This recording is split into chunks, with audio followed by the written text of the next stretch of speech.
නමෝ බුද්ධාය. ඒ භාග්‍යවත් අරහත් සම්මා සම්බුදුරජාණන් වහන්සේට අපගේ নমස්කාරය වේවා. ඔබේ කලන මිතුරා ශ්‍රද්ධා රූපවාහිනිය ඔස්සේ සත්‍යන්ත සීල භාවනා වැඩසටහන ශ්‍රද්ධා රූපවාහිනිය ඔස්සේ ඒ වගේම ලක්කිරු ගුවන්විදුලිය ඔස්සේ ඔබට සමීප කරමින් මහා සංඝරත්නයේ ආශිර්වාදයෙන් ඊ타ම දයාවෙන් අපි ඔබ මුණ ගැහෙනවා. ඉතින් තුනුරුවන පාමුල ගත කරන නිමේෂය හෝරාව නැතිනම් කුමන හෝ කාලවකවානුවක් මොනතරම් අර්ථ සම්පන්න වාසනාවන්ත කාරණාවක් ජීවිතයට උදා කරනවාද කියලා ඔබ දන්නවා. ඉතින් මේ දුර්ලභ උතුම් පින්වන්ත අවස්ථාව පිණිස පින්වන්ත හැමදෙනා මේක රාශි කරගන්න අවස්ථාව.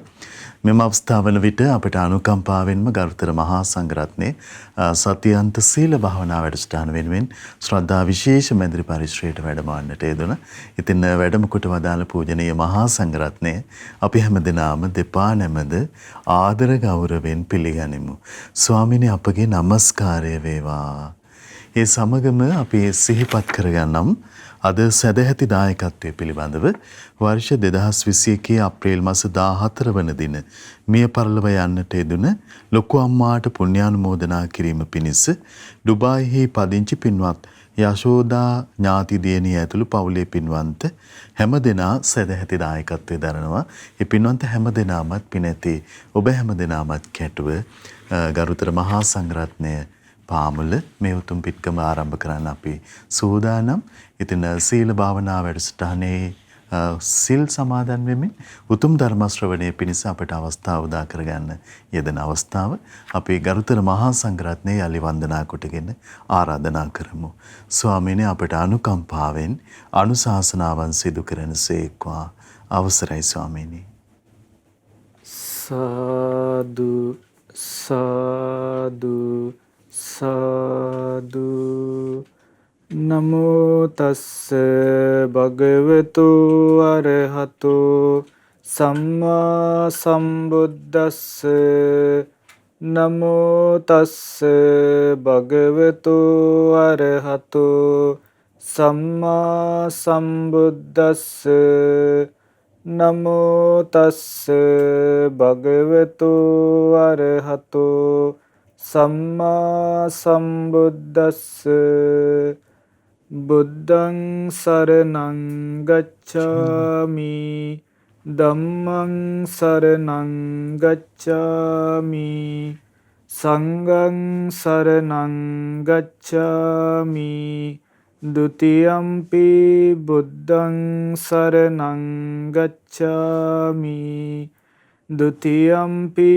ධම්මං සරණං ගච්ඡාමි ဒ ුතියම්පි සංඝං සරණං ගච්ඡාමි තතියම්පි බුද්ධං සරණං ගච්ඡාමි තතියම්පි ධම්මං සරණං ගච්ඡාමි තතියම්පි සංඝං සරණං ගච්ඡාමි සාදු සාදු සාදු.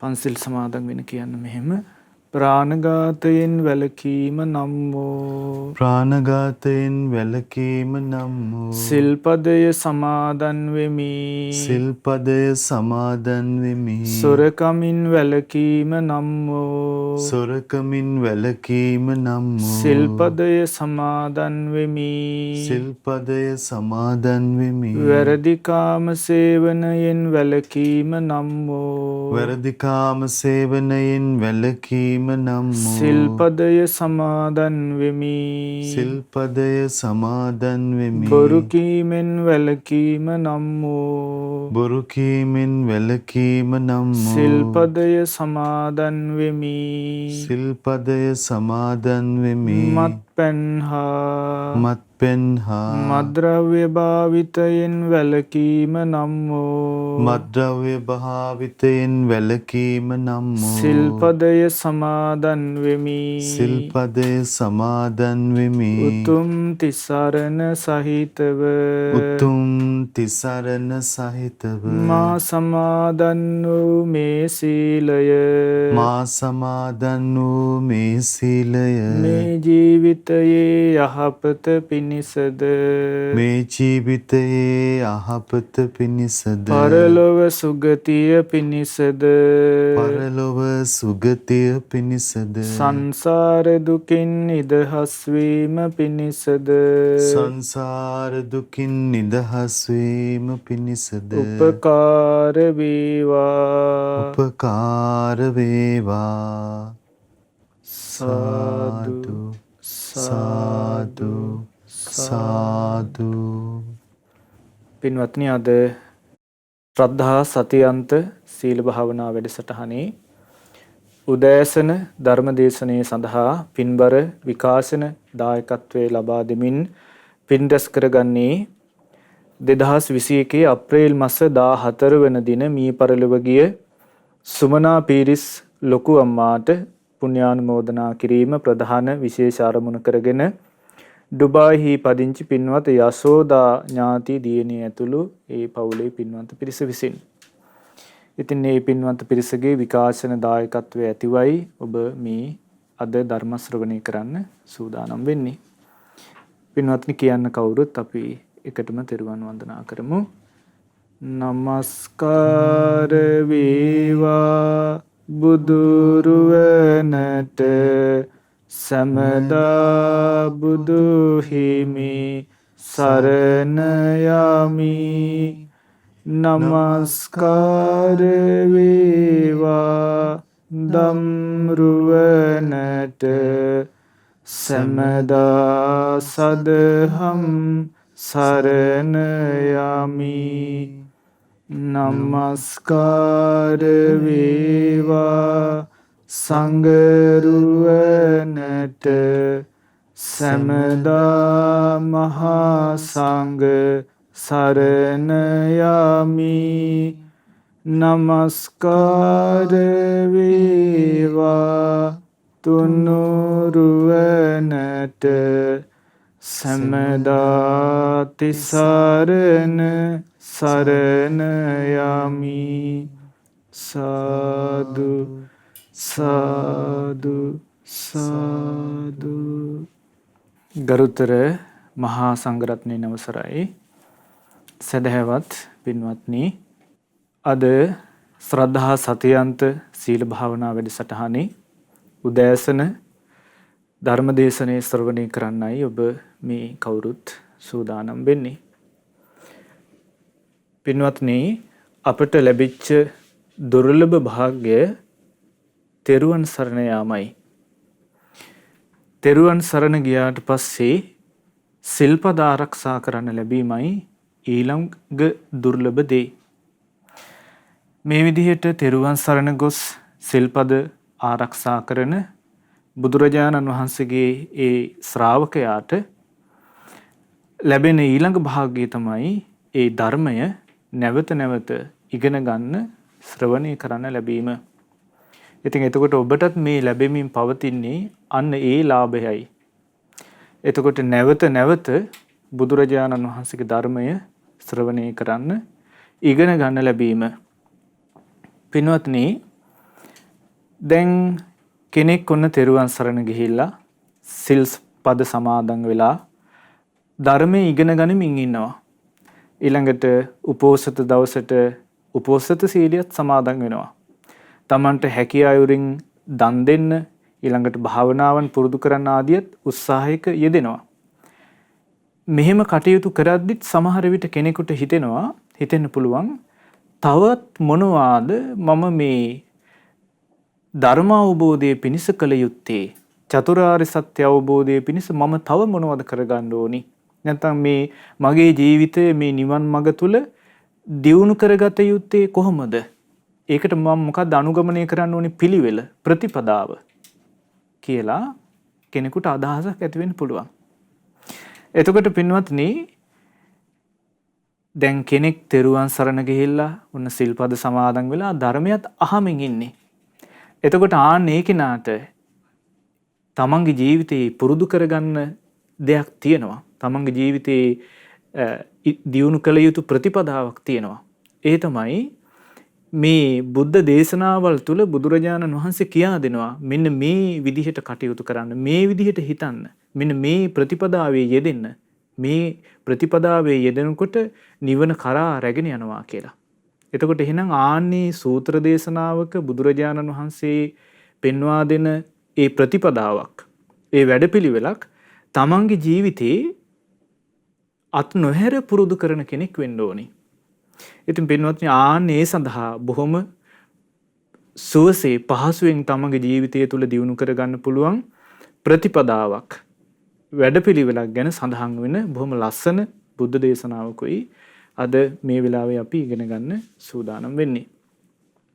එතකොට මේ සූත්‍ර දේශනාවේ නම තමයි වීනෝපම සූත්‍රය. සංයුත්ත නිකායේ 4 වෙනි පොත් වහන්සේ තුලයි මේ දේශනාව ඇතුළත් වෙලා තියෙන්නේ. වීණාවක් උපමා කරගෙනයි බුදුරජාණන් වහන්සේ මේ දේශනාව අපට කියා දෙන්නේ. එතකොට දැන් මේ දේශනාව බුදුරජාණන් වහන්සේ මුලින්ම කියා දෙනවා මේ හිත සංවර කරලා, හිත තැම්පත් කරලා, හිත එකඟ කරගන්නේ කොහොමද? ඊළඟට එහෙම නැත්නම් මුලින්ම සමතය, සමාධිය දියුණු කරන විදිය ගැන කියා දෙනවා. ඊළඟටයි විදර්ශනාව ගැන කියා දෙන්නේ. ඉතින් පින්වත්නි දැන් සාමාන්‍යයෙන් ස්වභාවය තමයි මේ මිනිස්යාගේ ජීවිතයේ තමන් යම් දෙයක්ද ඇහින් දකින්නේ, ඒ දකින්න දේ ඔස්සේ තමයි ඇහැ ගමන් කරන්නේ, නැත්නම් හිත වැඩ කරන්නේ. එතකොට අපි හිතමු කෙනෙක් බොහොම ප්‍රියමනාප ලස්සන දෙයක් කෙනෙකුට දකින්න හම්බෙනවා. එතකොට ඒ කෙනා ඒ තමන්ට පේන දේ ඔස්සේ තමයි දුවන්නේ. පේන දේ ඔස්සේ තමයි ගමන් කරන්නේ. කෙනෙකුට දකින්න හම්බෙනවා තමන් අකමැති දෙයක්. එතකොට ඒකත් එක්ක තමන්ගේ හිත ගැටෙන ස්වභාවය, නැත්නම් තමන් ඒකට අකමැති බව තමයි ප්‍රකට කරන්නේ. මේ වගේ දැන් ඇහින් දකිනවා වගේම කෙනෙක් කනින් යමක් අහනවා. එතකොට ඒ අහන දේ ඔස්සේ තමයි හිත වැඩ කරන්නේ. ඊළඟට නාසයට දැනෙනවා ගඳ සුවඳක්, දිවට දැනෙනවා රසය. එතකොට ඒ රසය ඔස්සේ තමයි හිත වැඩ කරන්න ගන්නෙ. කයට දැනෙනවා පහස, ඒ පහස ඔස්සේ තමයි හිත වැඩ කරන්න ගන්නෙ. ඊළඟට හිතට නොයේක අරමුණු ගලාගෙන එනවා. එතකොට ඒ ඔස්සේ මේ හිත දුවන්න ගන්නවා. එතකොට පින්වත්නි දැන් උදේ පාන්දර අවදි වෙච්ච මොහොතේ පටන් දැන් අද දවසේ පවා ඔබ පින්වත්නි කල්පනා කරලා බැලුවොත් උදේ අවදි වෙච්ච මොහොතේ පටන් මේ වෙනකන් දැන් අද දවසේ තව අවදීන් ගත කරලා තියෙන පැය කීපයයිනේ. මේ වෙනකොට හිත ගියපු තැන් ටික ගත්තොත් එහෙම අපිට ගණන් කරගන්න බැරි වෙයි. එතකොට ඒ වගේ මේ උදේ අවදි වෙච්ච වෙලේ පටන් රාත්‍රී නිින්දට යන මොහොත දක්වා මේ හිත නොයේක් තැන්වල සැරිසරනවා. නොයේක් තැන්වල සැරිසරනවා. එතකොට ඒ සැරිසරන්නේ නිකම්ම නෙවෙයි. තමන් ආස කරන දෙයට ඇලුම් කරමින්, ඊළඟට තමන් අකමැති දෙයට තමන්ගේ අකමැති බව නුරුස්සනා ගතිය ප්‍රකට කරවමින්, ඊළඟට මෝහය තුල මුලාව තුලම බැසගනිමින් තමයි මේ හිත ගමන් කරමින් තියෙන්නේ. ඉතින් පින්වත්නි දැන් මෙහෙම හිතක් තමයි මේ නිවන් මඟ තුල දියුණු කරගන්න තියෙන්නේ. මෙහෙම හිතක් තමයි ධර්ම මාර්ගයේ තුල පුරුදු කරගන්න තියෙන්නේ. ඉතින් මේ හිත කොහොමද පුරුදු කරන්නේ? මේ හිත කොහොමද යම් යහපත් අරමුණක තැම්පත් කරගන්නේ කියන කාරණය බුදුරජාණන් වහන්සේ මුලින්ම කියා දෙන්නේ. පින්වත්නි බුදුරජාණන් වහන්සේ දේශනා කරනවා මේ ඇසින් යමක් දැක්කාට පස්සේ, ඔන්න ඇහින් අපි හිතමු අපි කැමති ලස්සන රූපයක් දැක්කා. එතකොට හිතේ ස්වභාවය ඒ දැකපු රූපයට ආස කරනවා. ආස කරලා ඒ දැකපු දේ ගැනම තමයි ආය හිතන්නේ, විතර්ක කරන්නේ. සමහර වෙලාවට ඔබ උදේ පාන්දර කියලා හිතන්නේ මොකක් හරි දේ දැක්කේ. සමහර වෙලාවට දවල්ටත් ඒ දේම හිතට මතක් වෙවි එනවා. රාත්‍රියටත් ඒ දේම හිතට මතක් වෙවි එනවා. සමහර වෙලාවට අපි දැකපු දේෙන් හිතේ හටගන්නේ අකමැති ගැටෙච්ච ගතියක්. අපි හිතමු කෙනෙක් උන උදේ පාන්දර පාරට බැහැලා යම්කිසි කටයුත්තකට පිටත් වෙලා යනකොට දකින්න හම්බෙනවා තමන් අකමැති කවුරු හරි. නැත්නම් තමන් අකමැති දේශපාලන පක්ෂයක යම්කිසි ප්‍රචාරක දැන්වීමක් වගේ යමක්. එතකොට දැන් තමන් අකමැති දෙයක්නේ. එතකොට හිතේ හටගන්නේ නුරුස්සනා ගතිය, ගැටෙන ගතිය. එතකොට මේ හිතේ ස්වභාවය ඒක ඔස්සේම ආපහු හිතා ඉන්න එක. සමහර විට දවල්ටත් ඒ ගැන ආයම හිතට මතක් වෙනවා. හැන්දෑවටත් ඒකම හිතට මතක් වෙනවා. එතකොට බුදුරජාණන් වහන්සේ දේශනා කළා මෙන්න මෙහෙම හට ගන්නකොට අපි තමන්ගේ අවනත භවයේ නැත්තම් තමන්ගේ යටතේ නෙවෙයි තමන්ගේ හිත තියෙන්නේ. තමන්ගේ හිත තියෙන්නේ මොකක් යටතේද? අර තමන් දැකපු රූපේ යටතේයි. තමන් දැකපු දෙයට අනුව තමයි අපේ හිත වැඩ කරන්නේ. නැතුව තමන්ට ඕන විදිහට තමන්ගේ හිත පවතිනවා නෙවෙයි. බුදුරජාණන් වහන්සේ වදාලා ආන්නේ හිත සංවර කරගන්න ඕනි. තමන්ගේ යටතට ගන්න ඕනි. ආන් ඒ සඳහා අනුගමනය කරන්න ඕනි පියවර බුදුරජාණන් වහන්සේ වදාලා මුලින්ම තමන් අඳුන ගන්න ඕනි තමන්ගේ හිතේ ආසාවක් රාගයක් හටගත්තා නම් තමන් දැකපු රූපයට අනුව. එහෙමත් නැත්නම් තමන් දැකපු දෙයට අනුව තමන්ගේ හිතේ තරහක් හට අරගෙන ඒ තරහ පිළිබඳවම නම් ආය හිතට මතක් වෙවි එන්නේ. ඒක තමන් අඳුන ගන්න ඕනේ. මෙන්න මගේ හිත මේ දැකපු රූපයක් ඔස්සේ ආය ගමන් කරනවා. ඊළඟට අර තරහ හට අරගෙන නම් තියෙන්නේ තමන් හිතන් දැනගන්න ඕනේ. මෙන්න මගේ හිතේ තරහ හටගත්තා. ආයෙමත් ඒකම තමයි හිතට කල්පනා වෙවි එන්නේ. දැන් එතකොට මේ තරහ කියන්නේ හොඳ දෙයක් නෙවෙයිනේ.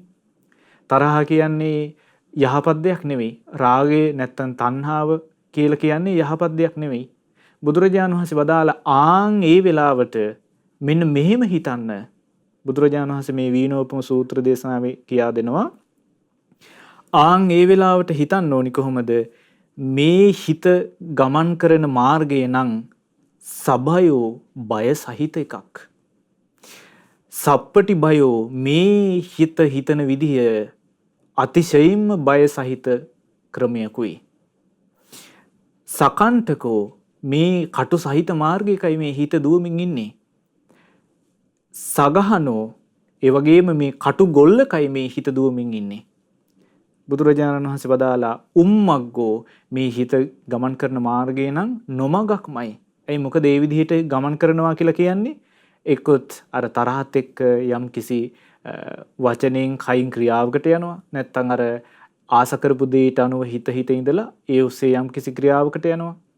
එතකොට මෙන්න මේ විදිහටයි හිතන්න ඕනේ. බුදුරජාණන් වහන්සේ වදාලා ඊළඟට කුම්මග්ගෝ මේ හිත ගමන් කරන විදිය නපුරු මගක්මයි.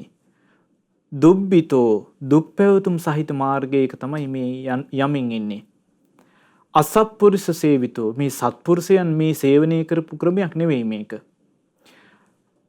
න සත්පුරුෂ සේවිතෝ අසත්පුරුෂයනුයි සේවලේ කළේ. සත්පුරුෂයන් මේ විදිහට හිතුවේ නැහැ. න තුවං අරහසීති මේක නුඹ වගේ කෙනෙකුට සුදුසු දෙයක් නම් නෙවෙයි. දැන් තෙරුවන් සරණ ගියපු කෙනෙක්නේ. ධර්මයේ ඉගෙනගෙන නිවන් මාගේ හිත දියුණු කරගන්න ඕනි කියන අදහස ඉන්න කෙනෙක්නේ. ඉතින් එතකොට එහෙම ශ්‍රාවකයෙකුට සුදුසු නෑ අර බාහිර යමක් දැකලා ඒ ඔස්සේම මේ තරහ ඇති වෙන දෙයක්ම හිත ඉන්න එක. ඉතින් එතකොට හිතන්න කිව්වා න තුවං අරහසීති මේ නුඹට සුදුසු දෙයක් නන් නෙවෙයි. ඔන්න බලන්න පින්වත්නි කොහොමද හිතන්න ඕනේ? එතකොට ඔන්න ඇහින් යමක් දැකලා රාගයක් නම් හටගත්තේ නැත්තම් තරහක් නම් හටගත්තේ. ඒ සිතුවිල්ල ආයෙමත් ඒ කාරණේ හිතට එනකොට ඒක හිතින් බැහැර කරවන්න කොහොමද හිතන්න ඕනි? මේ මාර්ගේ නම් බය සහිත එකක්. මේ විදිහට හිත ඉන්න එකේ නම් අතිශය බය සහිත එකක්. මේ විදිහට මේ ඇහින් දැකපු දේ ගැනම ආපහු හිතට මතක් වෙවි ඉන්න එක කටු සහිත දෙයක්. මේ විදිහට හිතන එක සත්පුරුෂයන් සේවනය කරපු ක්‍රමයක් නෙවෙයි. අසත්පුරුෂයනුයි මේ විදිහට සේවනය කළේ. ඒ වගේම මං වගේ තෙරුවන් සරණ ගියපු ශ්‍රාවකයෙකුට මේ වගේ හිතන එක ගැලපෙන්නේ නැහැ කියලා ආයෙ හිතන්න ඕනේ. වතාවක් නෙවෙයි.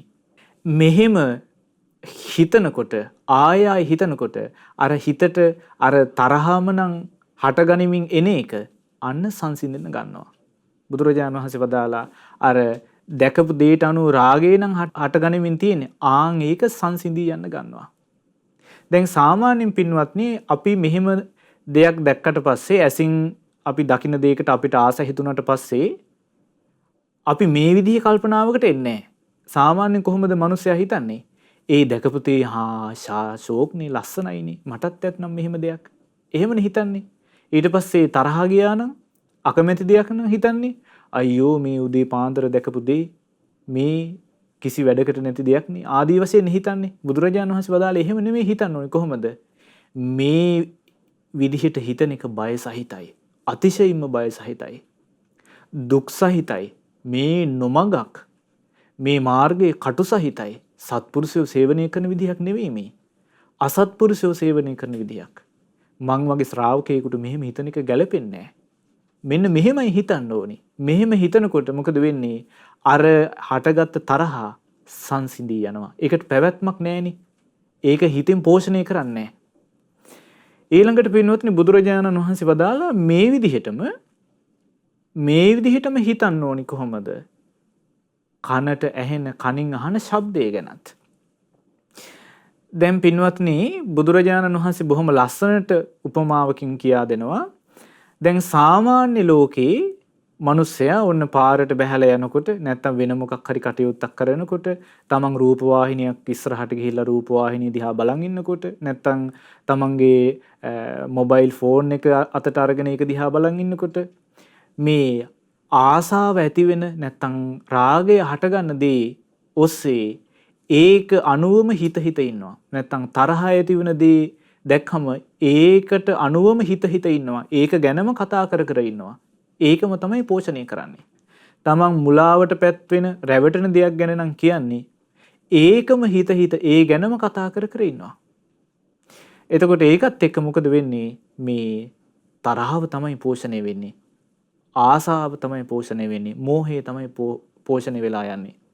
බුදුරජාණන් වහන්සේ වදාළ පින්වත්නි ඒක හරියට ඔන්න කුඹුරක් තියෙනවා. මේ කුඹුරේ හොඳට සරුවට වැඩමින් තියෙන නිල් පාට ගොයම තියෙනවා. එතකොට මේ නිල්ල ගහලා හැදෙමින් තියෙන මේ ගොයම දකිනවා ඒ කුඹුර අයිනින් ඇවිදගෙන යන ගොනෙක්. එතකොට මේ ගවයා අර නිල් පාට ගොයම දැකපු ගමන් සාමාන්‍යයෙන් ගවයන්ගේ ස්වභාවය මොකද්ද? නිල් පාටට හැදිලා තියෙන අර ගොයම දැකපු ගමන් ගවයාට හිතෙන්නේම අරකට පැනලා කාගෙන යන්නයි. මොකද ගවයාගේ තියෙන ප්‍රසවත්ම කෑමක් මේ නිල් පාට තනකොළ නැත්තම් නිල් පාට හොඳට සරුවට වැවෙන ලා ගොයම. එතකොට අර ගවයාට වෙන කල්පනාවක් එන්නේ නැහැ. වෙන කිසිම කල්පනාවක් එන්නේ නැහැ. කෙලින්ම අර ගොයමට පැන්නා හිතේ හැටියට කාගෙන යනවා මත් වෙනකන්. ඒ වගේ තමයි කියනවා මේ සාමාන්‍ය ලෝකේ ජීවත් වෙන මේ පෘථග්ජන මිනිස්සයා ලස්සන රූපයක් දැහැට පේන්නේ ඒකම බල යනවා. ඊළඟට තමන්ට පේන දේෙන් තමන්ගේ හිතේ තරහද හටගන්නේ ඒ තරහාම හිත ඉන්නවා. ඊළඟට තමන් දකින දේෙන් තමන්ගේ හිතේ රැවටීම මෝහයද හටගන්නේ ඒක ඔස්සේම මුලා වෙවි යන්න තමයි කැමති. දැන් පින්වත්නි සමහර කෙනෙකුට දැන් සමහර මේ මොබයිල් ෆෝන් පාවිච්චි කරනකොට ඔන්න සමහර කෙනෙක් කැමති වෙන්නේ ඒ තුලින් අර මුලාවටපත් වෙන නැත්තම් මායාලෝක ගැන නැත්තම් හැබෑවට ලෝකේ නැති දෙයක් නිර්මාණය කරලා පෙන්නනවා. එතකොට එහෙම දෙයක් තුලට ගිහිලා ඒකම බලබලා සතුටු වෙන්න. මොකද්ද වෙඩිලා තියෙන්නේ? මෝහය තමයි වැඩි වෙලා තියෙන්නේ. මෝහය තමයි වර්ධනය වෙන්නේ. එතකොට ඒ කියන්නේ හැබෑවට ලෝකේ නැති දෙයක් විඥා ලෝකයක් නැත්තම් මායා ලෝකයක් නැත්තම් අමුතුම වර්ගයේ සත්තු ඉන්න ලෝකයක් ගැන හදලා තියෙනවා. එතකොට එහෙම දෙයක් බල ඒකෙම සතුටු වෙවි ඉන්නවා. එතකොට මොකද්ද වෙඩිලා තියෙන්නේ? මෝහයයි.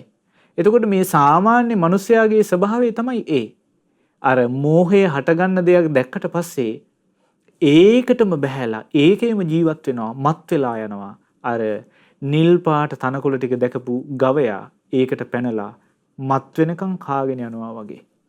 ඒ වගේ තමයි තරහ හටගන්න දේ. එතකොට තරහ හටගන්න දෙයක් නම් Taman දැක්කේ ඒක ඔස්සේම හිත ඉන්නවා. ඒක ගැනම කල්පනා කර ඉන්නවා. එතකොට තමන්ගේ හිතේ හටගන්නේ රාගේ ආසාව ඇති වෙන දෙයක් නම් ඒක ඔස්සේම හිත ඉන්නවා. ඒක ඔස්සේම යනවා. අර ගවයා නිල් ගොයමට බැහැලා ඒකම කාලා ඒකෙම මත් වෙලා යනවා වගේ. බුදුරජාණන් වහන්සේ වදාලා මේ සාමාන්‍ය ලෝකේ ජීවත් වෙන මිනිස්සයාගේ ස්වභාවය තමයි ඔය. බුදුරජාණන් වහන්සේ වදාළ හැබැයි ශ්‍රුතවත් ආර්ය ශ්‍රාවකයා තෙරුවන් සරණ ගිහිල්ලා ධර්මය අහන සිල් සමාදන් වෙන්න මේ ශ්‍රුතවත් ආර්ය ශ්‍රාවකයාගේ ස්වභාවය ඊට වඩා වෙනස්. ඒ ශ්‍රුතවත් ආර්ය ශ්‍රාවකයා අර නිල් ගොයම දැක්කට පස්සේ අර ගවයා ඒකට පැනලා මත් වෙනකන් කාගෙන ගියා වගේ කාගෙන යන්නේ. ඒ ආර්ය ශ්‍රාවකයා අර මත් වෙන්න නොදී හිත රැක ගන්නවා. ඒ හිත රකින්නේ කොහොමද? බුදුරජාණන් වහන්සේ වදාලා දැන් අර නිල් ගොයමට ගවයා පැන්නේ ඒ කුඹුරේ අයිතිකාරයාගේ ප්‍රමාදයක් හින්දානේ. ඒ කුඹුරේ අයිතිකාරයා අවදානෙන් හිටපු නැති හින්දා. දැන් ඔන්න මේ නිල් ගොයමට ගවයා පැන්නා. පැනපු ගමම්ම අර කුඹුර කන්න පටන් ගත්ත ගමම්ම අයිතිකාරයා දැනගෙන අර ගවයාව අල්ල ගන්නවා නාස්ලනුවෙන්. නාස්ලනුවෙන් අල්ලගෙන මොකද කරන්නේ? අර දිගේලි කරන බෙල්ලට දාලා තියෙන ලණුව අරගෙන අන් දෙක වටේ හොඳට ඔතනවා කියනවා. අන් දෙක වටේ හොඳට ඔතලා මොකද කරන්නේ? පොල්ලක් අරගෙන අන් දෙක මැද්දට නැත්තම් ඔළුවට රිදෙන්න පාරවල් කීපයක් ගහනවා. එතකොට රිදෙන්න පාරවල් කීපයක් ගහලා අතාරිනවා. එතකොට මොකද වෙන්නේ? ගවයාට දැන් ටිකක් රිදුනා. ඔන්න කුඹුරෙන් ගොඩට ඇවිල්ලා ආපහු යනවා. ආන් ඒ වගේ තමයි කියනවා. ඇහින් දකින දෙයකට ආසා හිතිලා ඒක ඔස්සේම හිත දුවන්න පටන් ගන්නකොට ශ්‍රාවකයා මෙන්න මෙහෙම හිතන්න ගන්නවා. මේ රාගය හටගන්න මේ ආසාව හටගන්න විදිහට හිත ඉන්න එක බය සහිතයි. අතිශයින් බය සහිතයි. මේ මාර්ගයේ නොමගක් කටු සහිතයි. සත්පුරුෂයන් සේවනය කරන විදිහක් නෙවෙයි මේක. අසත්පුරුෂයන් සේවනය කරන එකක්. මේක මං වගේ ශ්‍රාවකයෙකුට සුදුසු දෙයක් නෙවෙයි කියලා මේ විදිහට ඔන්න මේ සූත්‍ර දේශනාවේ බුදුරජාණන් වහන්සේ කියා දීපු විදිහට ඔන්න හිතනවා. ඒ හිතන එක කොයි වගේද? අර ගොයමට පැනපු ගවයා නාස් ලණුවෙන් අල්ලගෙන ඊළඟට ලණුවෙන් අන් දෙක වටේ ඔතලා අර අන් දෙක මැද්දට රිදෙන්න පහර කීපයක් ගැහුවා වගේ. දැන් මේ හිතට ඔන්න තරජනය කළා කොහොමද? ওই විදිහට හිතන්න එපා. ඕක බය සහිතයි. අතිශයින් බය සහිතයි. කටු සහිත මාර්ගයක් ඔය. නොමගක්. සත්පුරුෂයෝ ওই විදිහට හිතුවේ නෑ. අසත්පුරුෂයෝ ওই විදිහට හිතුවේ. ඕක නුඹට ගැලපෙන්නේ නෑ කියලා මෙහෙම හිතනකොට අර ගවයාට තරජනය කළා වගේ මේ හිතට කරන තරවටුවක් ඒක. එතකොට මොකද වෙන්නේ? බුදුරජාණන් වහන්සේ වදාළ මේ හිත අන්න සංසිඳෙනවා යම් ප්‍රමාණයකට. දැන් එතකොට මොකද වෙන්නේ? ඔන්න අර කෙනෙක් කැමති වෙන්නේ දකින්න දේ ඔස්සේ අර විදිහේ මොකක් හරි මායා ලෝකයක නැත්තම් විඥා ලෝකයක තියෙන දෙයක් හිතින් හිත ඒ තුලම රැවටි ඉන්න නම් මේ විදිහට හිතපු ගමන් ආන්න ඒ කෙනාගේ හිත යම් පමණකට සංවර වෙනවා. ඊළඟට එහෙම නැත්තම් කෙනෙක් මේ දකින්න දේ යම් වීඩියෝ දර්ශනයක් තුලින් කෙනෙක් කැමති වෙන්නේ මේ යුද්ධ කලකෝලාහල නැත්තම් රණ්ඩු සරුවල් කරන ඒවා නැත්තම් තව සත්වයන්ට හිංසා කරන ඒවා දැක සතුටු වෙන්න නම් එතකොට මේ ගැටීම තරහත් එක්කනේ ජීවත් වෙන්න කැමති වෙලා තියෙන්නේ. එතකොට කෙනෙක් ඕන මේ විදිහට හිතන්න ගන්නවා. මේ විදිහට හිත ඉන්න එක මේ තරහ ඇවිස්සෙන විදිහට බය සහිතයි. අතිශයින් බය සහිතයි. නොමගක් කටු සහිත මාර්ගයක්. සත්පුරුෂයෝ මේ විදිහට හිතුවේ නෑ. මේක නුඹ වගේ කෙනෙකුට ගැලපෙන්නේ නෑ කියලා මේ විදිහට හිතනකොට මොකද වෙන්නේ? අර තරහා ඇති වෙන විදිහටම හිතා ඉන්න කැමති එක අන්න සංසිඳෙන්න ගන්නවා. ඊළඟට බුදුරජාණන් වහන්සේ වදාලා කෙනෙක් කැමති වෙන්නේ කෙනෙක් ඇහින් දකින දේත් එක්ක ආසාවයි හටගන්නේ නැත්නම් රාගයයි හටගන්නේ. ඔන්න කෙනෙක් හුරු වෙලා ඉන්න පුළුවන් කෙනෙකුට මේ අසභ්‍ය දෙයක් දැකලා ඒකෙන් වෙන්න පුළුවන් කෙනෙක් සතුටු වෙන්නේ. කෙනෙක් ඒකට වෙන්න පුළුවන් කැමති වෙන්නේ. දැන් රාගයමනේ පෝෂණය වෙවි තියෙන්නේ. අන්න ඉක්මනින් කොහොමද හිතන්න ඕනේ? ඔය හිතන විදිහ, ඔය මේ හිත කැමති වෙන විදිහ බය සහිතයි. ඕක කටු සහිත මාර්ගයක්, නොමගක්, අසත්පුරුෂයෝ සේවන කරපු විදියක්. නුඹ වගේ කෙනෙකුට ගැලපෙන්නේ නැහැ. අන්න හිතන්න ගන්නවා. හිතට තරජනය කරනවා. ආන්න එතකොට මේ හිත සංසිඳෙනවා. බුදුරජාණන් වහන්සේ වදාලා දැන් අර ගොයමට පැනපු ගොනාට එක වතාවක් නාස් ලණුවෙන් අල්ලගෙන අන් දෙක වටේ ලණුවෙන් ඔතලා අන් දෙක මැද්දට රිදෙන්න පාරවල් කීපයක් ගහලා ඔන්න අතෑරියා. එතකොට ඔන්න ගවයා අර කුඹුරෙන් ගොඩට පැනලා යන්න ගත්තා. හැබැයි ගවයාගේ ස්වභාවය මොකද්ද? අර නිල් ගොයමටමයි ආසා. එතකොට අර රිදෙන්න පාරවල් දෙකක් වැදුනට ඒ රිදෙන එක අඩු වෙච්ච ගමන් අර ගවයාට මතක නැහැ. එතකොට මොකද කරන්නේ අර ගවයා? ආපහු පයින්නේ අර නිල් පාට ගොයමටමයි. හැබැයි එතකොට ආපහු කුඹුර රකින්න මිනිස්සයා මොකද කරන්නේ? ආපහු සැරයක් අල්ල ගන්නවා නාස් ලණුවෙන්.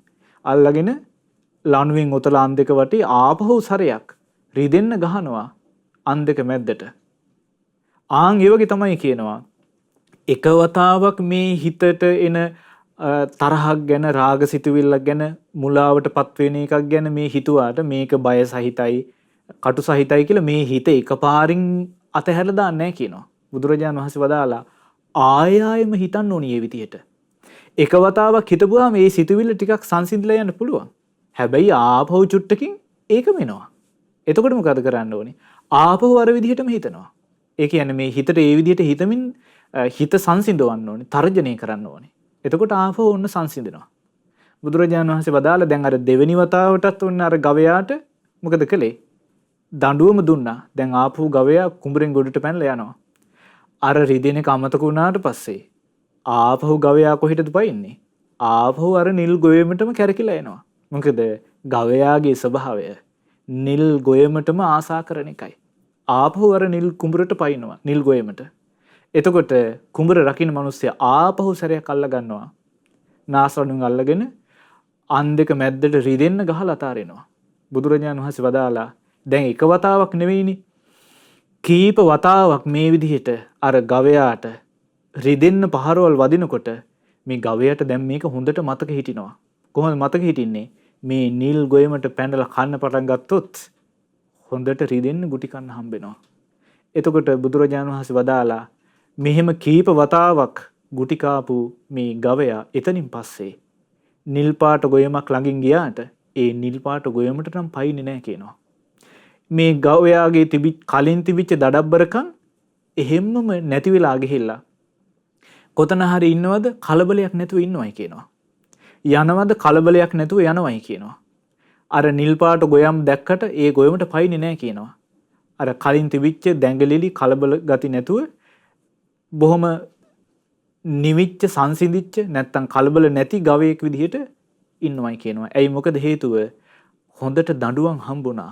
අර නිල් පාට ගොයමට පැනලා ගොයම කන්න ගිහිල්ලා. බුදුරජාණන් වහන්සේ වදාලා දැන් ඒ වගේ තමයි මේ හිත මේ තරහ ඇතිවෙන දේ ඔස්සේම අපි ඇහින් දැකපු තරහ ඇතිවෙන දේ ඔස්සේම යද්දී රාගය හටගන්න දේ ඔස්සේම යද්දී මුලාව හටගන්න දේ ඔස්සේම යද්දී මෙන්න මෙහෙම හිතන්න ගත්තාම එක වතාවක් හිතුවට මේ හිත සංසිඳෙන්නේ නැහැ. දෙවතාවක් හිතුවට සංසිඳෙන්නෙත් නැහැ. බුදුරජාණන් වහන්සේ වදාලා ආයෙ හිතන්න ඕනේ. ආයෙ මේ හිතට තර්ජනය කරන්න ඕනේ. ඔය විදිහට හිතන එක බය සහිතයි. අතිශයින් බය සහිතයි. ඔය මාර්ගයේ කටු සහිත නොමගක් සත්පුරුෂයෝ සේවනය කළේ නෑ. ඔය මාර්ගය අසත්පුරුෂයෝ සේවනය කළේ. නුඹ වගේ කෙනෙකුට ඕක ගැලපෙන්නේ නෑ. මේ විදිහට ආයෙ හිතෙනකොට මොකද වෙන්නේ? අන්න හිතට ආයෙ අර දඬුවම හම්බෙනවා. තර්ජනේ ලැබෙනවා. එතකොට මේ හිත සංසිඳන ගන්නවා. එහෙම සංසිඳිච්ච හිත අර ඇහින් දැකපු රූපය ඔස්සේ ගමන් කරන්නේ නැහැ. ඇහින් දැකපු රූපය ඔස්සේ ආයෙ දුවන්න ගන්නෑ. සංසිඳිලා තියෙන ගන්නවා. බුදුරජාණන් වහන්සේ වදාලා මෙන්න මෙහෙමයි මේ හිත පුරුදු කරගන්න ඕනි. දැන් පින්වත්නි බලන්න දැන් මේක කොයි වෙලාවටද පුරුදු කරගන්න තියෙන්නේ?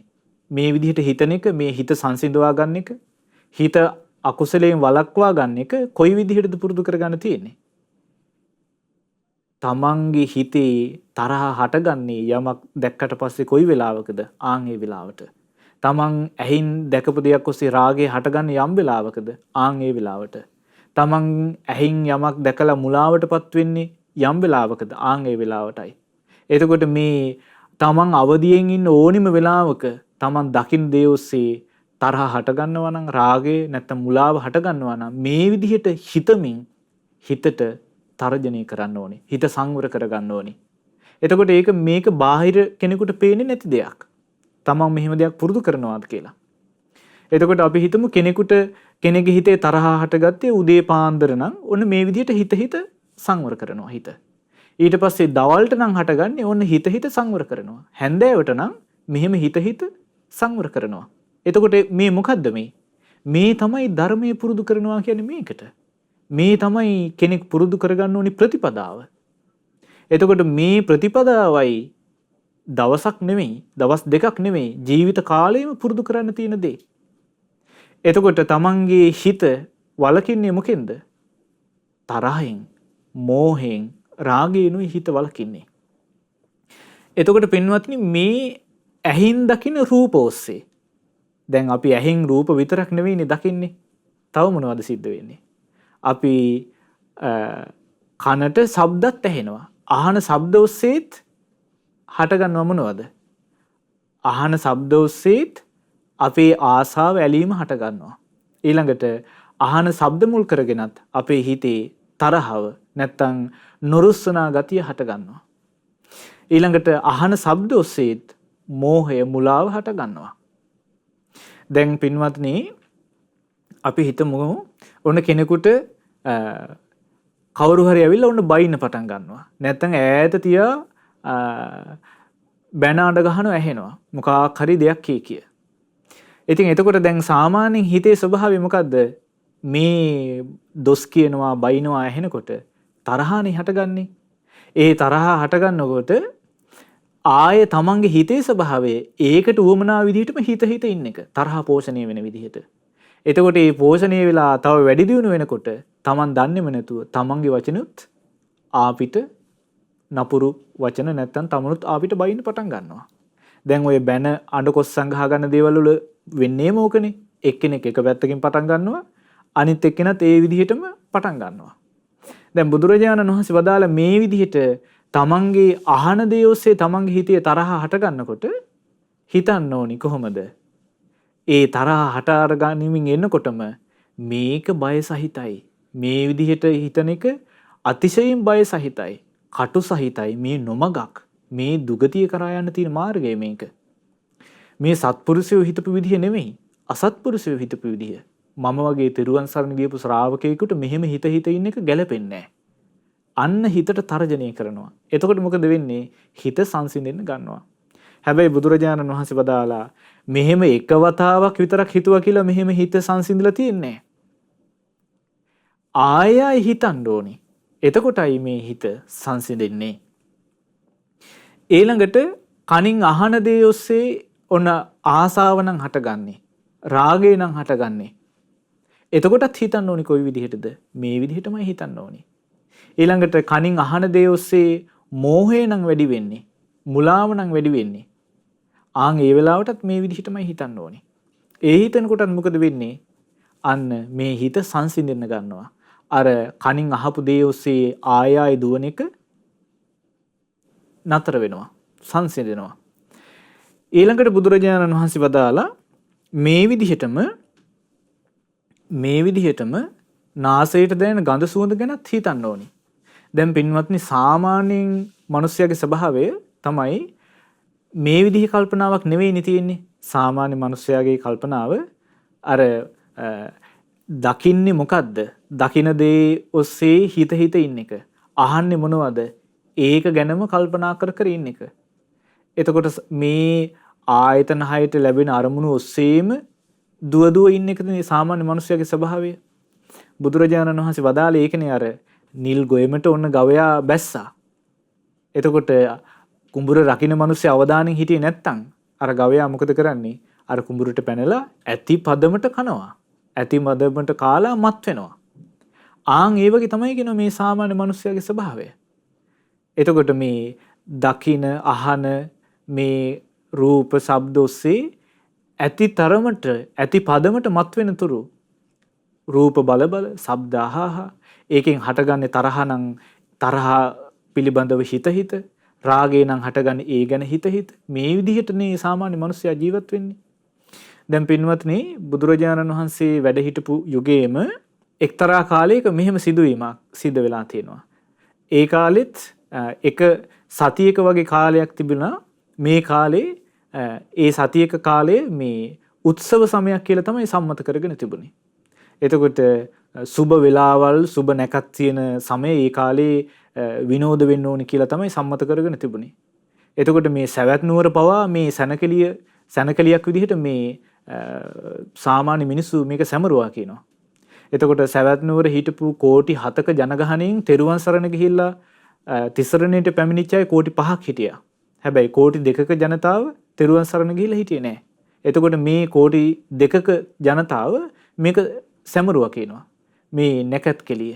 කොහොමද මේ නැකත් කෙලිය සැමරුවේ? මේ සතියක කාලේ පුරාවටම අර වෙනදා යම්කිසි ජීවිතේ තියෙනවා නම් සංවර බවක්. ඒ කියන්නේ තමන්ගේ වැඩිහිටියෝ මේ අය, ගුරුවරු මේ අය කියලා ගුරුවරු වැඩිහිටියෝ ළඟ පවා යම්කිසි ගරු බුහුමන් දක්වන එකක් තිබුණා නම් ඒක පවා ඒ සතියේ මේ අය කළේ නැහැ කියනවා. එතකොට මේ සතිය පුරාවට මොකද කළේ? තමන්ට හිතෙන විදිහට ජීවත් වෙනවා. ඒ කියන්නේ එක එක විදිහේ කෑම හදාගෙන උන්න කනවා. ඊට පස්සේ පාරවල් තොටවල් ගානේ නපුරු අසභ්‍ය වචන කිය යනවා. ඊළඟට ගෙවල් වල මිදුල්ට යනවා බලෙන්ම. ගිහිල්ලා නොයේක් අසභ්‍ය වචන කියනවා. ඊට පස්සේ කණ්ඩායම් පිටින් ගිහිල්ලා ඩොල්කී වාදන භාණ්ඩ වගේ දේවල් අරගෙන ගිහිල්ලා සද්දෙට සින්දු කියනවා ගෙවල් වල මිදුල්ට ගිහිල්ලා. ඊට පස්සේ අලු ගොම දිය කරලා ඒ වගේ ඒ පාරේ යන හැමෝටම ගහනවා. එතකොට මේ වගේ කිසිම සංසිඳිච්ච සංවර විදියක් සංවර බවක් නැති විදිහට තමයි මේ සතියෙම ගත කරන්නේ. ඉතින් ඒ කාලේ පුරාවටම තෙරුවන් සරණ ගියපු ශ්‍රාවකයෝ මොකද කළේ? තමන්ගේ නිවෙස් වලට වෙලා නිවෙස් වලින් එළියට බහින්නේ නැතුව හිටියා දොරවල් වහගෙන. ඊට පස්සේ තමන්ගේ නිවස ඉස්සරහා තමන්ගේ මිදුලේට එනවනම් කවුරු හරි කණ්ඩායමක් අර විදිහට වාදන භාණ්ඩ අරගෙන අසභ්‍ය වචන කියමින් මිදුලට එන්න කලින්ම මේ අයට යම් දෙයක් දීලා පිටත් කළා ඇරියා කියනවා. ඊට පස්සේ දැන් මේ කාලේ බුදුරජාණන් වහන්සේටයි සංඝයාටයි පිණ්ඩපාතේ වඩින්නත් බෑ. එච්චරකට කලබලයි පරිසරය. එතකොට මොකද අර තෙරුවන් සරණ ගියපු අනාථපිණ්ඩික සිටුතුමා විශාකාව වගේ අය කලේ දානි පිළියෙල කරලා විහාරයට මේ සතිය පුරාවටම යවුවයි කියනවා. එතකොට ස්වාමීන් වහන්සේලාට පිණ්ඩපාතේ වඩින්න උවමනාවක් ඒ සතියේ ඇති නොවෙන්න. මොකද අර කලබල පරිසරයෙන් මිදෙන්න. ඉතින් එතකොට දැන් මේ මිනිස්යාගේ ස්වභාවය නෙමේ. දැන් ඒ සතිය පුරාම සම්මත කරගෙන තිබුණේ මොකද්ද? තමන්ට කැමති දේවල් බල යනවා. තමන්ට කැමති විදිහට කතා බහ කරනවා. තමන්ට කැමති විදිහට විනෝද වෙනවා. එතකොට ඒ කියන්නේ මොකද්ද? අන්න අර ගවයා නිල් ගොයමට පැන්නා. කවුරුත් නැහැ ගොයම රකින්න මිනිසෙක්. එතකොට මොකද වෙන්නේ? ගොයපට පැනපු ගවයා ඇති පදමට කනවා මත් වෙලා යනකම්ම. ආන් ඒ වගේ තමයි ඒ සතිය පුරා ඒ මිනිසයන් ගත කළේ. හිතෙන විදිහට ගත කළා ජීවිතේ. හිතෙන දේ කළා. එතකොට අර ගොයමට පැනපු ගවයා මත් වෙලා ගියා වගේ. එතකොට ඒ වගේ තමයි පින්වත්නි එකල විතරක් නෙමෙයි ලෝකේ හැමදාම මේ ගොයමට පැනපු ගවයා මත් වෙනකන් කාගෙන යනවා වගේ මේ මිනිස්සයා තමන්ගේ ජීවිතය මේ වැරදි පාරේ අරගෙන යනවා. දැන් මේ පහුගිය දවස් කීපේ වුණත් සමහර කෙනෙක් ගත කරපු ජීවිතේ දිහා බැලුවොත් එහෙම සමහර වෙලාවට අර එකල බුද්ධ කාලේ අර සතියක් පුරාවට මිනිස්සු ඉවක් බවක් නැතුව තමන්ගේ සම්මත ආචාර විදීන් පවා ඉක්මවා ගියපු විදිහට වෙන්න පුළුවන් හැසිරලා තියෙන්නේ. එතකොට සමහර කෙනෙක් දන්නේ නැහැ තමන් කොහොමද හැසිරෙන්න ඕනි, තමන්ගේ සීමාව මොකක්ද කියලා. එතකොට මොකද වෙන්නේ? අර ගවයා නිල් ගොයමට පැනලා මත් වෙනකන් කාගෙන යනවා වගේ තමන්ට හිතෙන දේ කරනවා. එතකොට තමන්ගේ හිත කැමති සත්තු මරන්න නම් ඒක කරනවා. තමන්ගේ හිත කැමති මත්ද්‍රව්‍ය බීලා ඒකෙන් හොඳටම මත් වෙන්න නම් ඒක කරනවා. ඊට පස්සේ තමන්ගේ හිත කැමති නොයේක් විදිහේ කෑම හදාගෙන ඒ කෑමම අනුභව කරමින් නොයේක් අසභ්‍ය දේ නැත්තම් විනෝද වෙමින් විහිළු තහළු කරමින් ජීවත් වෙන එක නම් ආන් ඒකෙම ජීවත් වෙනවා. එතකොට මොකද වෙන්නේ? අර නිල් ගොයමට පැනපු අර ගවයා ඒකෙම මත් වෙලා යනවා වගේ තමයි ඒ අයගේ ජීවිත. එතකොට එහෙම ගත කරන ජීවිතේ අන්තිමට අවසානයේ මේ ජීවිතය අවසන් වෙනකොට බොහෝම දුක්ඛිත අවසානකින් තමයි දුක්ඛිත ඉරණමකින් තමයි අවසන් වෙන්නේ.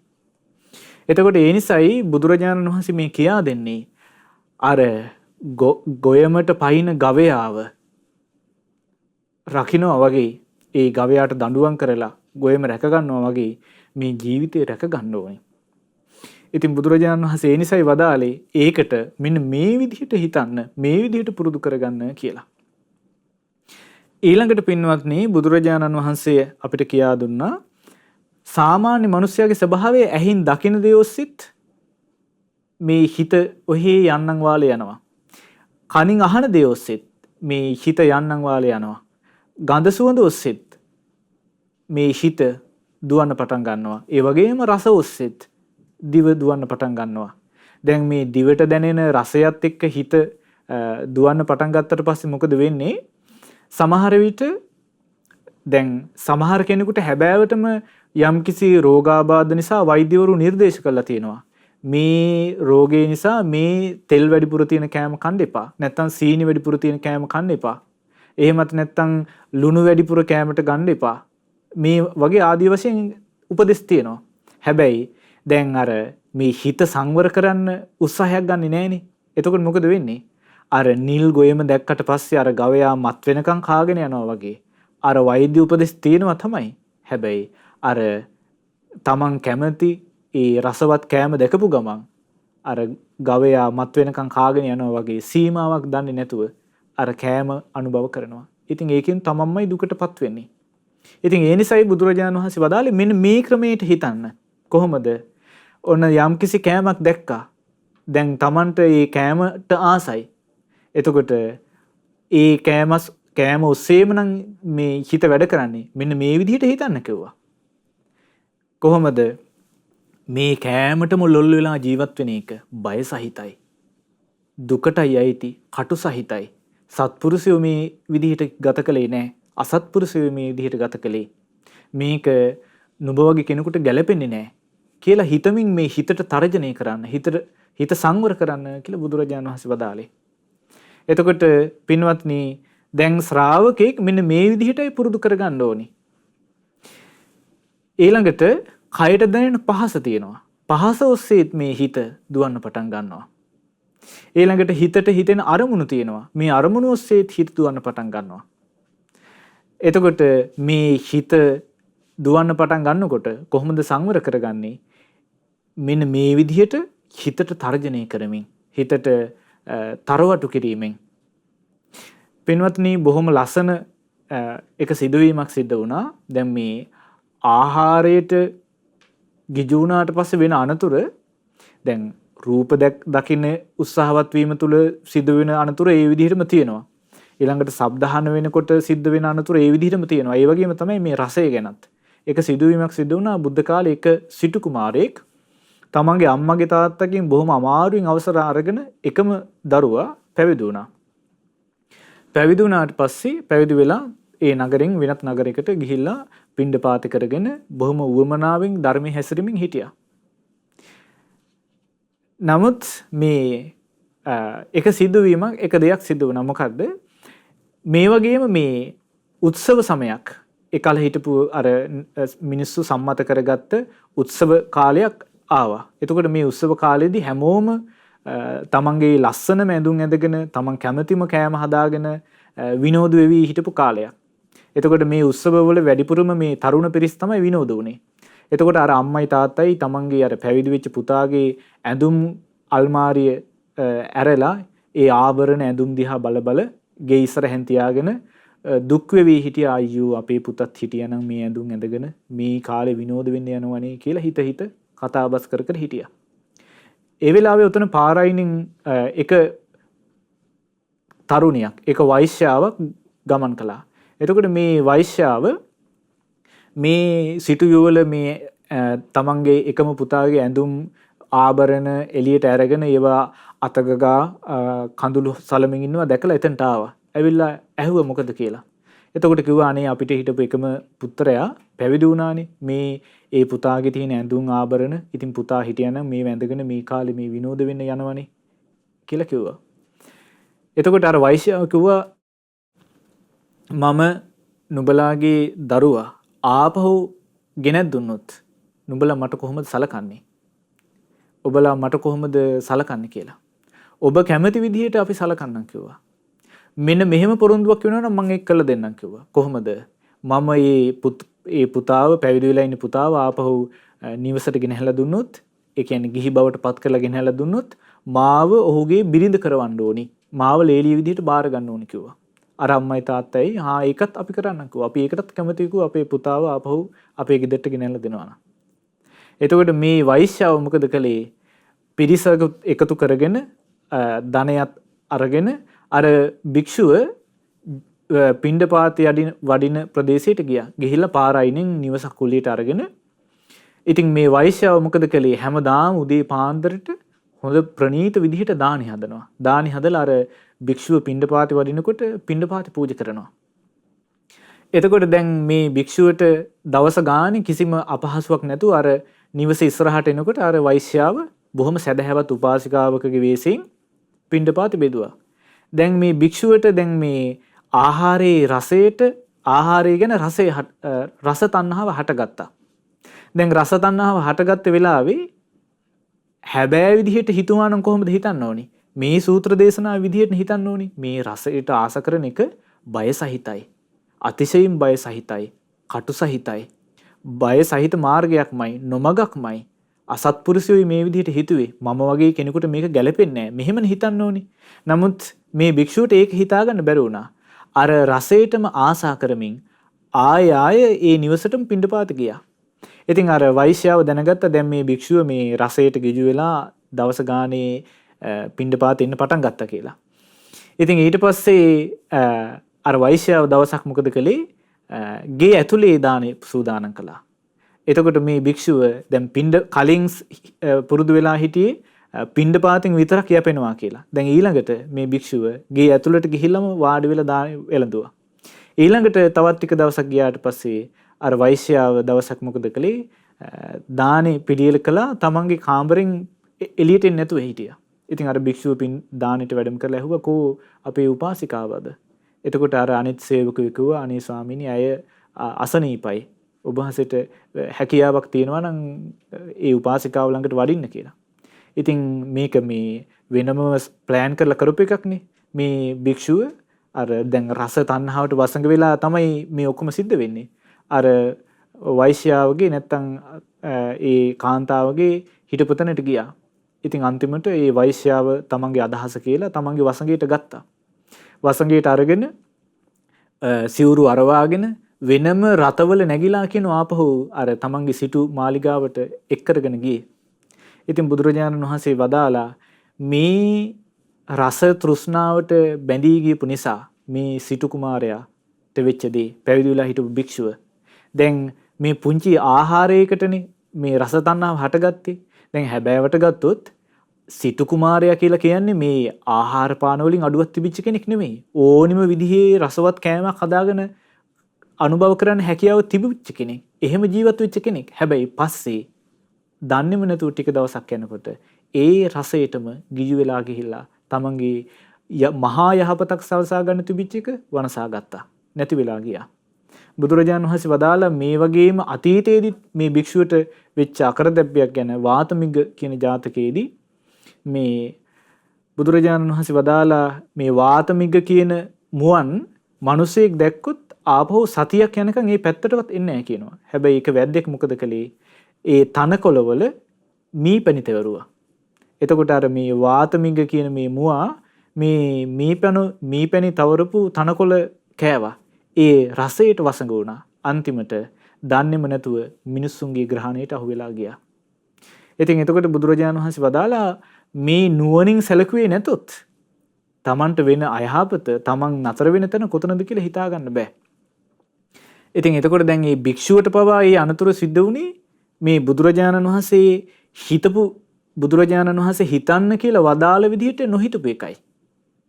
එතකොට ඒ භික්ෂුවටත් මොකද වුනේ? අර ගොයමට අර ගොනා පැන්නට පස්සේ ගවයා පැන්නට පස්සේ මත් වෙනකන් කාගෙන ගියා. අන්තිමට දන්නේ නැහැ තමන් නතර වෙච්ච තැන කොතනද කියලා. එතකොට බුදුරජාණන් වහන්සේ වදාළේ මේ ඇහින් දකින රූප, කනින් අහන ශබ්ද, නාසයට දැනෙන ගඳ සුවඳ, දිවට දැනෙන රස, කයට දැනෙන පහස මේවා ඔස්සේම තමයි මේ හිත වැඩ කරන්නේ. සමහර වෙලාවට පැයක්මාරක් ගිහිල්ලා නැත්තම් උදේ දැකපු දේ උදේ කාපු කෑම ගැන දවල්ටත් ආයෙ මතක් වෙනවා. රැයටත් ආයෙ මතක් වෙනවා. මේ හිතේ ස්වභාවයයි ඒක. එතකොට දැන් මේ ශ්‍රාවකයා කොහොමද කරන්නේ? මේ බුදුරජාණන් වහන්සේ වදාළ විදිහට නුවණින් සලකන එක. දැන් අර ගොයමට පැනපු ගවයා අල්ලගෙන නාස් ලණුවෙන් අල්ලගෙන අන් දෙක වටේ ලණුවෙන් හොඳට වෙලලා ඔළුව මැද්දට ගවයට වැරෙන් පහරක් දීලා රිදෙන්න ගහනවා වගේ තරවටු කරනවා වගේ මේ හිතට තරවටු කරන්න ඕනි. බුදුරජාණන් වහන්සේ වදාලා කෙනෙක් මෙන්න මෙහෙම දවස ගානේ පුරුදු කරන්න ගත්තොත් එහෙම ඒ කෙනාගේ හිත සංසිඳෙන්න ගන්නවා. ඒ කෙනාගේ හිත දමණය වෙන්න ගන්නවා. එතකොට පින්වත්නි දැන් සමහර කෙනෙකුට මේ දවස් 30 තමන්ගේ මේ එදිනෙදා කටයුතු කරමින් ඉඳලා ඔන්න යම්කිසි විවේකයක් හදා ගන්නවා දහම් පොතක් කියවන්න. එහෙමත් නැත්නම් භාවනාවක් කරගන්න කියලා වෙලාවක් හදා ගන්නවා. හැබැයි මේ වෙලාව හදාගත්තට දහම් පොත අතර ගත්තාට පස්සේ අර තමන් දවස් 30 තමන් අහපු දැකපු ඊට පස්සේ රස විඳපු දේවල් ඔන්න හිතට ගලාගෙන එන්න ගන්නවා. එහෙමත් නැත්නම් භාවනාවක් කරන්න ගත්තම අර දේවල් ටිකම තමයි ආපහු හිතට ගලාගෙන එන්නේ. මොකද හේතුව මේ හිත සංවර කළා නැහැ. මේ හිත දමනය කරන්න ඕනි ප්‍රතිපදාව පුරුදු කළා නැහැ. එතකොට දැන් කෙනෙක් මේ විදිහට දවස් 30 පුරුදු කරමින් ඉන්නවා නම් ආන්න හිත සංසිඳිලා තියෙන්නේ.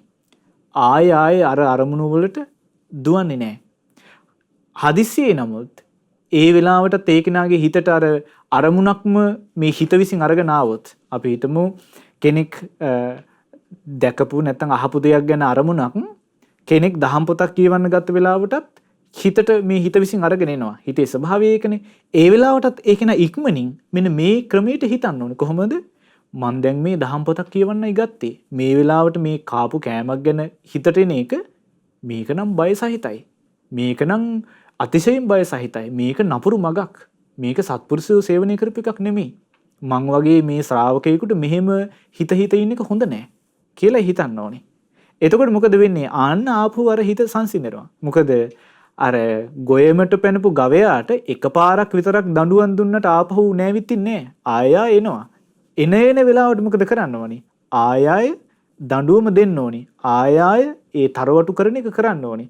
ආන් එතකොටයි මේ හිත සංසිඳෙන්නේ.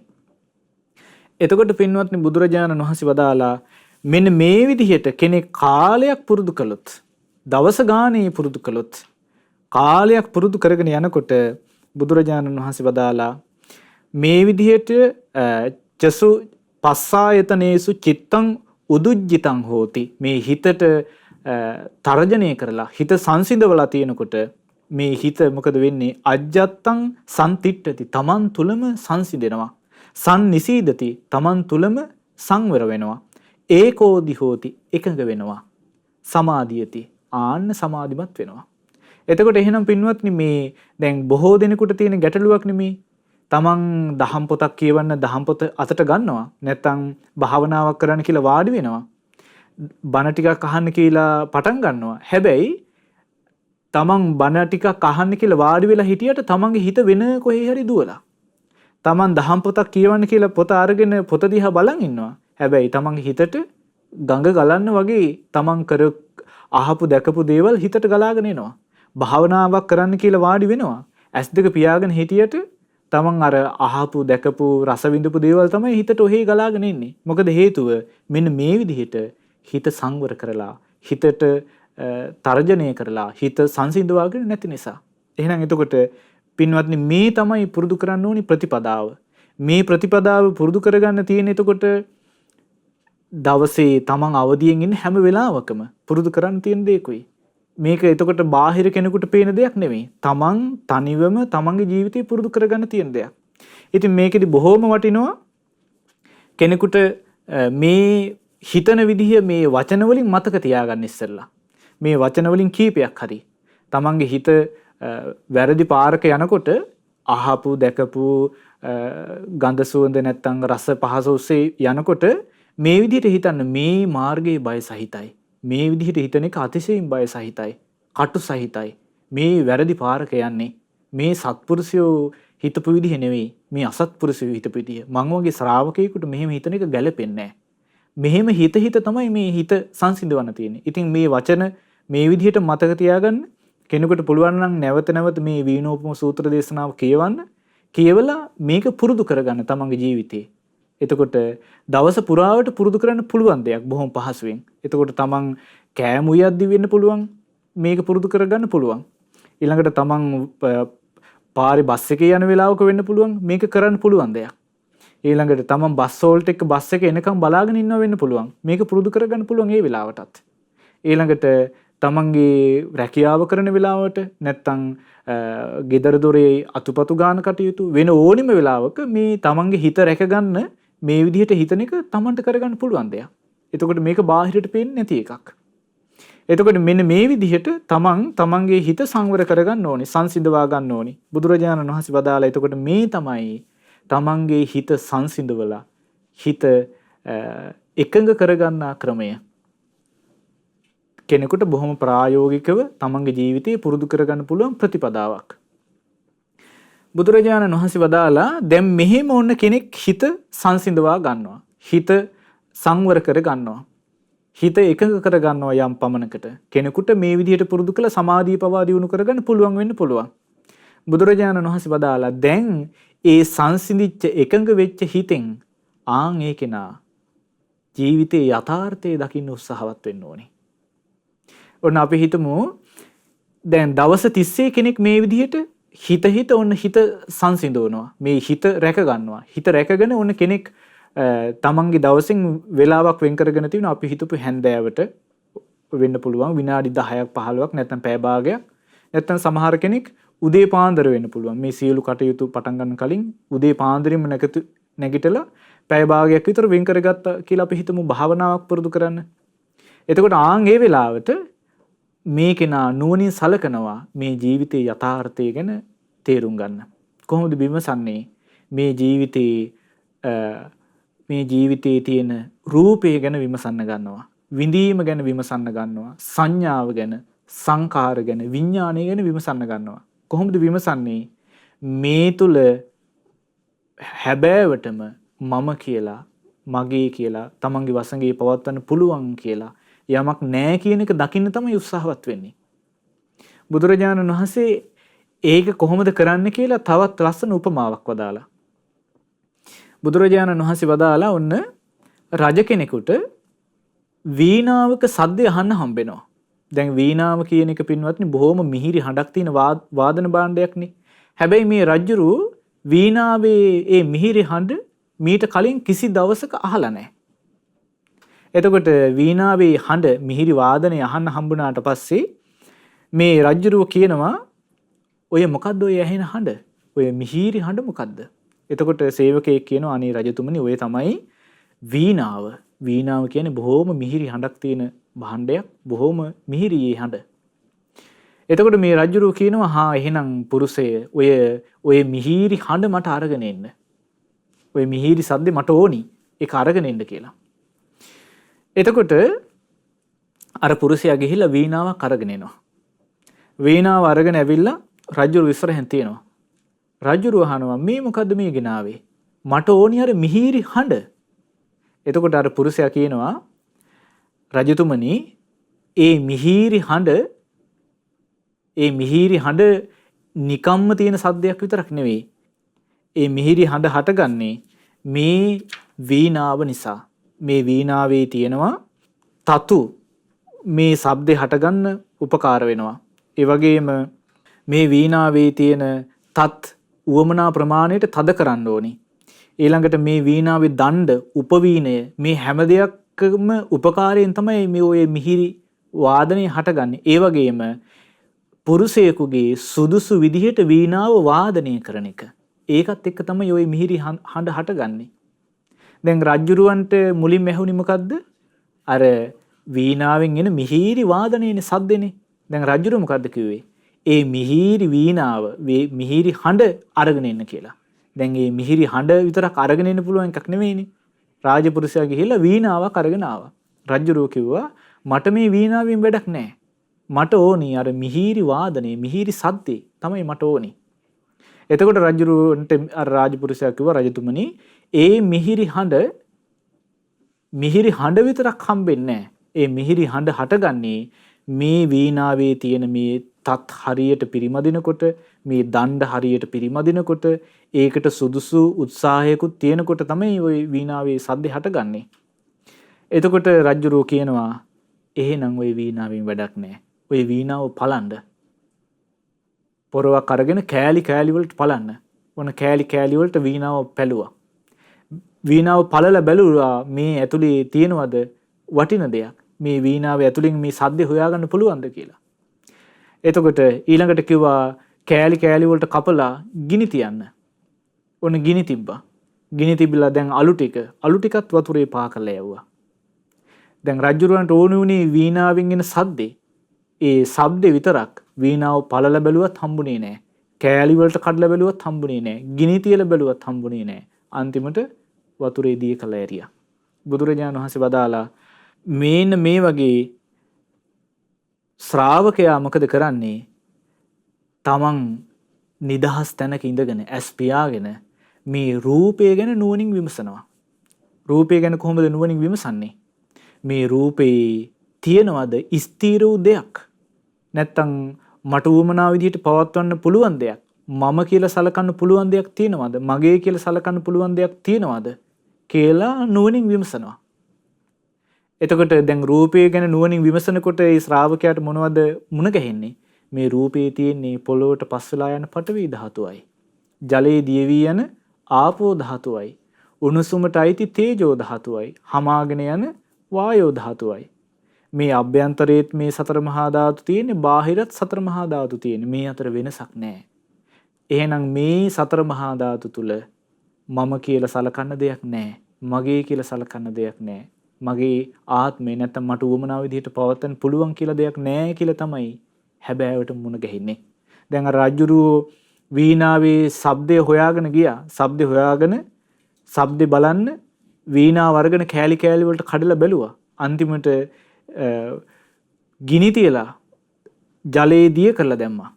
හැබැයි ඒ රජුරවන්ට ඒ වීණාව තුලින් හොයපු දේ හම්බුනේ නැහැ. ආන් ඒ වගේ මේ රූපය තුලත් හොයාගෙන යනකොට මේ රූපය තුල මම කියලා දෙයක් මුණ ගැහෙන්නේ නැහැ.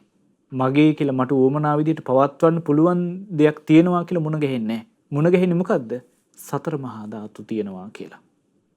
එහෙනම් ඔන්න ශ්‍රාවකයා නුවණින් විමසන රූපය ගැන. ඊළඟට විමසන්න ගන්නවා විඳීම ගැන. දැන් මේ ජීවිතේ හට ගන්නවනේ වෙලාවකට සැපය, වෙලාවකට දුක කනගාටුව, වෙලාවකට මධ්‍යස්ථ විඳීම. එතකොට මේ විඳීම ගැන ශ්‍රාවකයා නුවණින් විමසනකොට වැටහෙන්නේ කොහොමද? මේ විඳීම බොහෝම ඉක්මනින් වෙනස් වෙලා වෙන එකක් හට ගන්නවා. ඔන්න වෙලාවකට සැප විඳීම තියලා ඉක්මනින් ඒක අවසන් වෙනවා දුක් විඳීමක් හට අරගෙන. ඒක අවසන් වෙලා මධ්‍යස්ථ විඳීමක් හට අරගෙන. එතකොට මේ ශ්‍රාවකයාට තේරෙන ගන්නවා මේ විඳීම කියන්නේ බොහොම ඉක්මනින් හට අරගෙන වෙනසලා යන දිය බුළු වගේ. කිසිම හරයක් නැති මම කියලා සලකන්න දෙයක් නැති දෙයකුයි කියලා තේරෙන්න ගන්නවා. ඊළඟට විමසන්නේ සංඥාව හඳුනා ගන්න එක. දැන් අර රූප දැක්කට පස්සේ හඳුනා ගන්නවනේ. ශබ්ද ඇහුවට පස්සේ හඳුනා ගන්නවා මේ අහවල් ශබ්දේ, මේ අහවල් කටහඬ, නැත්නම් මේ අහවල් කෙනාගේ රූපය, මේ අහවල් දේ. ඊට පස්සේ ගඳ සුවඳ හඳුනා ගන්නවා, රසය හඳුනා ගන්නවා. රසය කොහොමද හඳුනාගන්නේ? මේ අහවල් කෑම වර්ගයේ රසය, නැත්නම් මේ අහවල් කේක් වර්ගය, මේ අහවල් කැවිලි වර්ගය, මේ අහවල් පළතුරු වර්ගය කියලා හඳුනා ගන්නවා රසයෙන්. ඊට පස්සේ පහස හඳුනා ගන්නවා. ඉතින් මේ හඳුනා ගන්න දේවල් ගැනත් නුවණින් විමසනවා. නුවණින් විමසනකොට ඒ ශ්‍රාවකයාට වැටහෙනවා මේ සංඥාව නැත්නම් හඳුනා ගැනීම හටගන්නේ හේතුවකින්, ස්පර්ශය නිසා. ස්පර්ශය නැති වෙනකොට මේ හඳුනා ගැනීම අනිත්‍ය වෙලා යනවා. මේ සංඥාව කියලා කියන්නේ නිකම්ම මිරිඟුවක් වගේ. මේ තුල මම මගේ ආත්මය කියලා සලකන්න පුළුවන් දෙයක් නැහැ කියලා තමයි ඒ කෙනාට වැටහෙන්නේ. ඊළඟට ඔන්න විමසන්න ගන්නවා සංකාර ගැන, චේතනාවල් පහල කරන එක ගැන. මේ ජීවිතේ හැම මොහොතකම මේ හිතට එන හිතවිලි, චේතනාවල් තුල අරටුවක් තියෙනවද, හරයක් තියෙනවද කියලා හොයන්න ගන්නවා. නුවණින් විමසනවා. ඒ නුවණින් විමසනකොට ඒ ශ්‍රාවකයට වැටහෙන්නේ මේ චේතනාව කියන්නේ හේතුවක් නිසා හට අරගෙන හේතුව නැති වෙනකොට අනිත්‍ය වෙලා යන දෙයක්. එහෙම නැතුව මේ තුල ස්ථිර වූ මම මගේ කියලා සලකන්න පුළුවන් දෙයක් නැති වගේයි වැටහෙන්නේ. ඊළඟට විඥානය ගැන විමසන්න ගන්නවා. එතකොට විඥානය ගැන විමසනකොට ඒ ශ්‍රාවකයාට වැටහෙන්න ගන්නවා මේ විඥානය කියලා කියන්නේ නාම රූප කියන හේතුවෙන් හට අරගෙන නාම රූප කියන හේතුව නැති වෙනකොට අනිත්‍ය වෙලා යන දෙයක්. මේ විඥාකාරයක විඥා පෙන්වනවා වගේ එක එක දේවල් මවමව දෙනවා විඥාණයෙන්. හැබැයි මේක මේ තුල මම කියලා මගේ කියලා මට උවමනා විදිහට පවත්වන්න පුළුවන් කියලා සලකන්න පුළුවන් දෙයක් නැති වගේයි වැටහෙන්නේ. එතකොට පින්වත්නි දැන් ශ්‍රාවකයා අර තමන් වෙලාවක් හදාගෙන ඔන්න භාවනාවට වාඩි වෙනවා. විනාඩි 10ක් හෝ විනාඩි 20ක් හෝ පැය භාගයක් හෝ උදේ පාන්දරින් අවදි වෙලා එහෙම නැත්නම් දවාලක නැත්නම් හැන්දෑවක වාඩි වෙලා මේ ආයතන අනිත්‍ය වශයෙන් නුවණින් විමසනවා. ඒ ආයතන අනිත්‍ය වශයෙන් නුවණින් විමසන්නේ කොහොමද? අර රජ්ජුරුවෝ අර වීණාව තුලින් ශබ්දේ හෙව්වා වගේ. එතකොට අර රජ්ජුරුවන්ට මොනම විදිහකටවත් ශබ්ද විතරක් හම්බුනේ නෑනේ. ආන් ඒ වගේ මේ රූප වේදනා සංඥා සංකාර විඥාන ගැන නුවණින් විමසාගෙන යද්දී මේ තුල මම කියලා සලකන්න දෙයක් මුණ ගැහෙන්නේ නැහැ. මගේ කියලා සලකන්න පුළුවන් දෙයක් මුණ ගැහෙන්නෙත් නැහැ. බුදුරජාණන් වහන්සේ වදාලා තමන්ගේ ආත්මය තමන්ට උවමනා විදිහට පවත්වන්න පුළුවන් කියලා සලකන දෙයක් මුණ ගැහෙන්නෙත් නැහැ. මොකද මේ රූප වේදනා සංඥා සංකාර විඥාන කියන්නේ හේතුන් නිසා හට අරගෙන හේතු නැති වෙනකොට අනිත්‍ය වෙලා යන දේවලුයි. එහෙමනම් පින්වත්නි මේ විදිහට කෙනෙක් වුණ නුවණින් විමසනකොට ඒ කෙනාට චතුරාර්ය සත්‍ය නැත්නම් යථාර්ථය තමයි අවබෝධ වෙන්නේ. එතකොට මේ යථාර්ථය අවබෝධය කරා යන්න තියෙන වැඩපිළිවෙල තමයි මේ වීණෝපම සූත්‍ර දේශනාවේදී බුදුරජාණන් වහන්සේ බොහොම ලස්සනට බොහොම පැහැදිලිව කියා දෙන්නේ. දැන් කෙනෙකුට ධර්මය අහන සිල් සමාදන් වෙන තෙරුවන් සරණ ගිහිලා ඉන්න කෙනෙකුට ඔන්න හිතනවා නම් කෙනෙකුට හිතෙන්න පුළුවන් මෙහෙම මම දැන් ඊළඟට තව මොනවද මං කරන්න ඕනි මේ නිවන් මඟ පුරුදු කරගන්න. ආන් එහෙම කෙනාට මේ සූත්‍ර දේශනාව තමන්ගේ ජීවිතයේ තමන් පුරුදු කරගන්න. තමන් හිතන්න මම අද පටන් මේ සූත්‍ර දේශනාව ප්‍රායෝගිකව මගේ ජීවිතයේ දවස ගානේ මම මේක පුරුදු කරනවා. කොහොමද එතකොට පුරුදු කරගන්න තියෙන්නේ? මේ සූත්‍ර දේශනාවේ මුලින්ම බුදුරජාණන් වහන්සේ වදාළේ තමන් රූපයක් දකිද්දි නැත්නම් ශබ්දයක් අහද්දි ගඳ සුවඳක් දැනෙද්දි රසයක් විඳිද්දි පහසක් විඳිද්දි තමන්ගේ හිතේ ආසාව හට ගන්නවා නම් තමන්ගේ හිතේ තරහ නම් හටගන්නේ තමන්ගේ හිතේ මෝහය නම් හටගන්නේ ඉක්මනින් හිත සංවර කරන්න කිව්වා. කොහොමද? හිතන්න කිව්වා මේ විදිහට හිතන එක බය සහිතයි, අතිශයින් බය සහිතයි, නොමගක් කටු සහිත මාර්ගයක් මේක. අසත්පුරුෂයන් සේවනය කරන්නේ, සත්පුරුෂයන් නෙවෙයි මේක සේවනය කරන්නේ. මම වගේ ශ්‍රාවකයෙකුට මේක ගැලපෙන්නේ නැහැ කියලා හිතට තර්ජනය කරමින් හිත සංවර කරගන්න කියලා බුදුරජාණන් වහන්සේ වදාළේ. ඔන්න ශ්‍රාවකයාට පුළුවන් තමන්ගේ දවසේ පැය 24ෙම මේ විදිහට හිතට තර්ජනය කරමින් හිත සංවර කරගන්න.